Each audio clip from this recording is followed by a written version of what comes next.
పేదరికం లేని సమాజం చూడాలనేదే తన కోరిక అని సీఎం చంద్రబాబు అన్నారు. సమాజం మారితే స్వచ్ఛ ఆంధ్ర సాకారం అవుతుందని చెప్పారు. శ్రీకాకుళం జిల్లా నర్సన్నపేట పట్టణంలో ఉన్న సీఎం చంద్రబాబు స్వచ్ఛాంధ్ర స్వర్ణాంధ్ర కార్యక్రమంలో పాల్గొన్నారు. ఈ సందర్భంగా ఆయన మాట్లాడారు. అధికారం ఉంటే అధికార యంత్రాంగంతో పనిచేపిస్తాం. మిగిలినప్పుడు నన్ను ఎప్పుడు అంటిపెట్టుకుని అనునిత్యం కంటికి రెప్పలా కాపాడే నా కుటుంబ సభ్యులను నా జీవితంలో మరిచిపోలేను. అందరికీ ఒకే మాట చెప్పాను.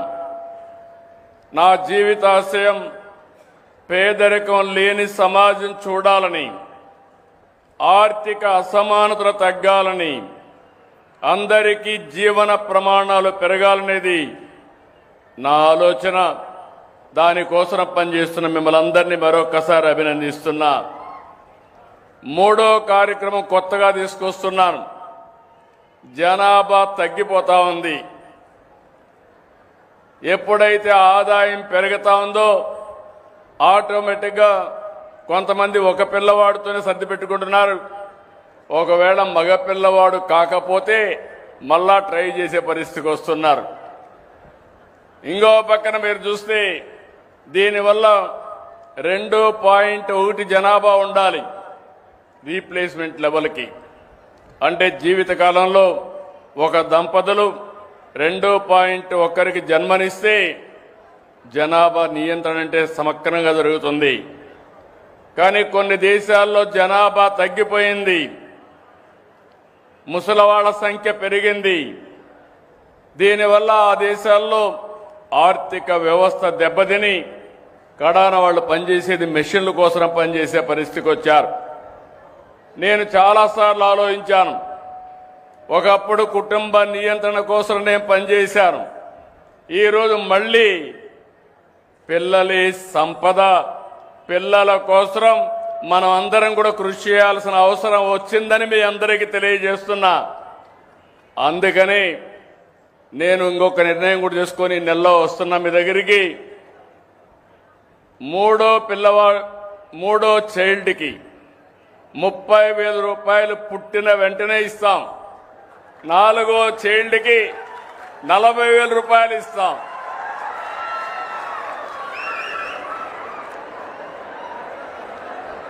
ఇది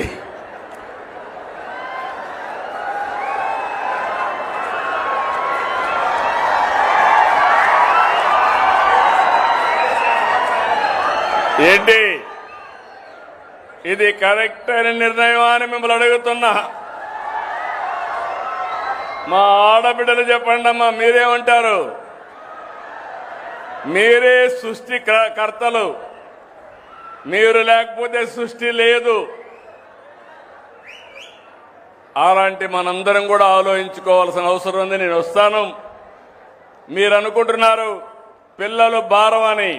కాదు, పిల్లలే మీకు సంపదను నిరూపించే బాధ్యత నాదని మరొకసారి హామీ ఇస్తున్నా.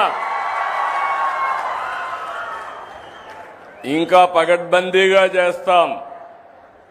అంగన్వాడీలను ఇంకా బాగా చేయడం. మొదటి తారీఖు వస్తానే మీ అకౌంట్లో 15,000 రూపాయలు తల్లికి వందనం కింద మీ అకౌంట్లో వేస్తున్నా. భగవంతుడు కరుణిస్తే ఇంకా పెంచే బాధ్యత కూడా తీసుకుంటానని మీ అందరికీ హామీ ఇస్తున్నా. ఇప్పుడు చాలా కష్టాలు ఉన్నాయి, ఇన్ని అధిగమించాలి. 4వ ప్రోగ్రాం ఈరోజు నేను చేసే పని మీరు చూస్తే 5 సంవత్సరాలు గొడ్డలి పార్టీ చేసిన అరాచకం, మీ ఆస్తులన్నీ మార్చేశారు. అందుకే నేను ఒకటి ఆలోచించాను. జీవితంలో మళ్ళీ మీ భూముల జోలుకు రాకుండా టెక్నాలజీ బాగా అభివృద్ధి చేశాం. Block chain technology, QR code పెట్టి మీ భూములు సర్వే చేసి మీ ఆమోదంతో మీ రికార్డు మీకు ఇచ్చే బాధ్యత సంవత్సరం పెట్టుకున్నా. రాబోయే 2027 మార్చికి ఎక్కడా భూ తగాదాలు లేకుండా చేసే బాధ్యత ఈ ప్రభుత్వానిది. ఈ 4 తీసుకొని అనుకుంటే లాభం లేదు. నేను హైదరాబాద్ అమరావతిలో పడుకుంటే పనులు కావు.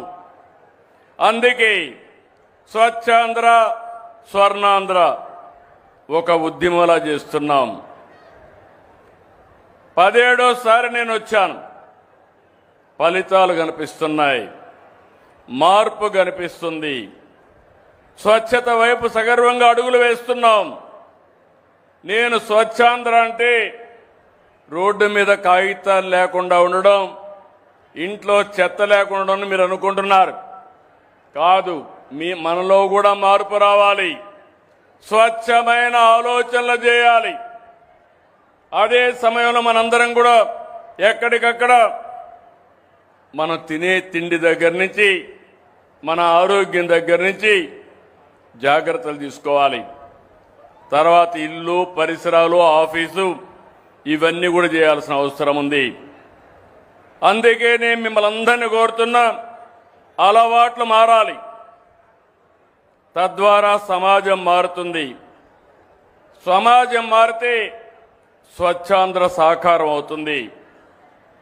నేను 2047కి స్వర్ణాంధ్ర లక్ష్యంగా పనిచేస్తున్నాను.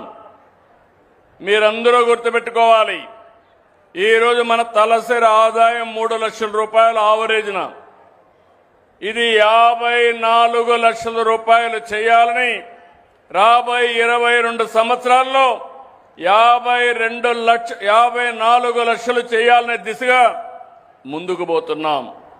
ఇక్కడ ఇంకోడు పెట్టాను. ఒకప్పుడు P3 అంటే పబ్లిక్ ప్రైవేట్ పార్ట్నర్షిప్తో ఇప్పుడు నేషనల్ హైవే చూస్తున్నారు. మీ ఊరు పక్కనే రోడ్లు వేశారు. గవర్నమెంట్ ఆఫ్ ఇండియా వేయించింది. ఆ రోడ్డు అంతా కూడా ఒక వ్యక్తి వచ్చేస్తాడు, టోల్ పెడతాడు. ఆ డబ్బులు కలెక్ట్ చేసుకుని తీసుకున్న అప్పులు కట్టేసే పరిస్థితికి వచ్చారు. అన్నిట్లో ఎయిర్పోర్ట్లు అన్నిట్లో వచ్చాయి. దీనివల్ల ప్రజలకు సంపద వచ్చింది, మెరుగైన అవకాశాలు వచ్చాయి. అదే సమయంలో ఆర్థిక అసమానతలు పెరిగాయి. నేను ఒకే ఒక విషయం మీ అందరికీ చెప్తున్నా, నేను పనిచేసేది ఏ కొద్ది మందో కోటీశ్వర్ల కోసం కానీ కాదని మరొకసారి విజ్ఞప్తి చేస్తున్నా. మీకోసం పనిచేస్తున్నా. నెలవారీగా పింఛన్ ఇవ్వాలి, నెలవారీగా జీతాలు ఇవ్వాలి, అభివృద్ధికి డబ్బులు కావాలి. ఇవన్నీ కావాలంటే ఎక్కడి నుంచి వస్తాయి? సంపద సృష్టిస్తే, పన్నుల రూపేణ డబ్బులు వస్తే ఆ డబ్బులు తీసుకొచ్చి పేదవాళ్లకు పెన్షన్లు ఇవ్వడం, లేకుంటే సంక్షేమ కార్యక్రమాలు ఇవన్నీ చేస్తున్నాం. అయితే నేను ఆలోచించేది రాబోయే